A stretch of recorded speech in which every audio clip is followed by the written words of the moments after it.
Kami terlantar. Maaf. Kami mengikuti program pemerintah tapi terlantar. Mereka bisa hadir di sini karena mereka telah diprogramkan oleh pemerintah. Tetapi apa yang terjadi? Program itu setelah sampai ke itu tidak berguna sampai di sini. Oleh karena itu, hari ini mereka mau dikasih pengalaman. Mana bertanggung jawab pemerintah Kabupaten Tagalar? Buat para pemerintah, mereka tidak pernah diperhatikan sama sekali.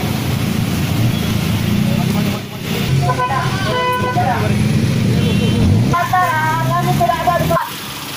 Tolong kami diperhatikan, kami kembali kami.